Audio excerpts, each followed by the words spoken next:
Shemot chapter 8.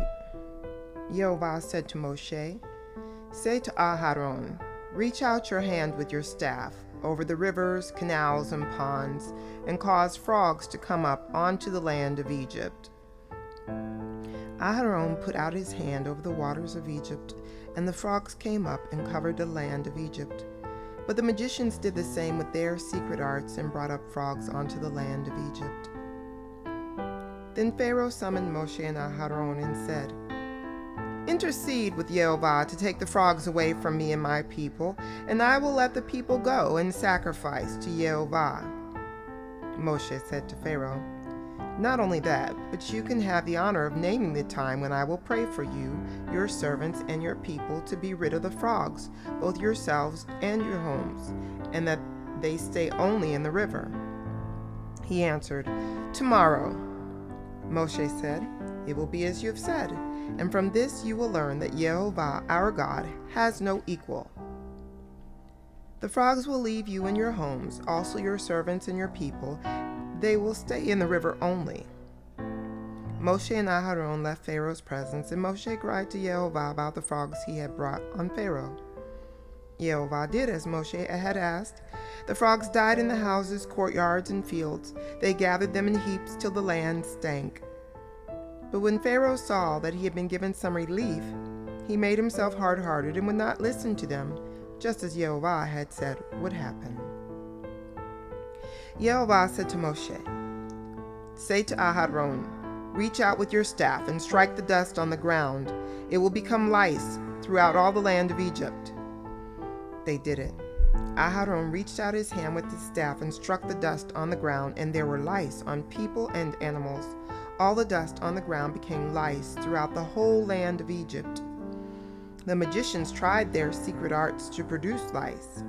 The magicians tried with their secret arts to produce lice, but they couldn't. There were lice on people and animals. Then the magician said to Pharaoh, "This is the finger of God."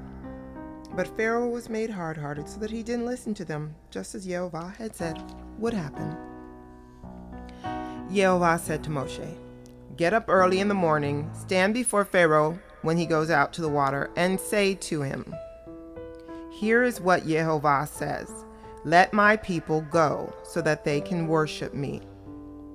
Otherwise, if you won't let my people go, I will send swarms of insects on you, your servants and your people, and into your houses. The houses of the Egyptians will be full of swarms of insects, and likewise the ground they stand on. But I will set apart the land of Goshen, where my people live. No swarms of insects will be there, so that you can realize that I am Yehovah right here in the land.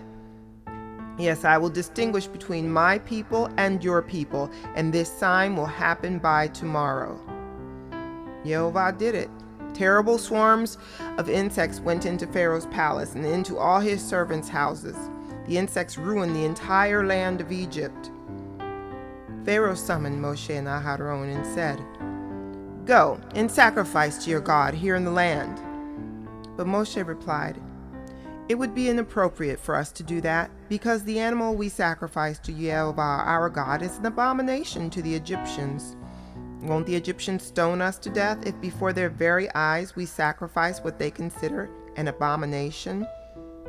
No, we will go 3 days' journey into this desert and sacrifice to Yehovah our God as he has ordered us to do." Pharaoh said, "I will let you go so that you can sacrifice to Yehovah your God in the desert. Only you are not to go very far away. Intercede on my behalf." Moshe said, "All right, I'm going away from you, and I will intercede with Yehovah so that tomorrow the swarms of insects will leave Pharaoh, his servants, and his people. Just make sure that Pharaoh stops playing games with the people by preventing them from going and sacrificing to Yehovah."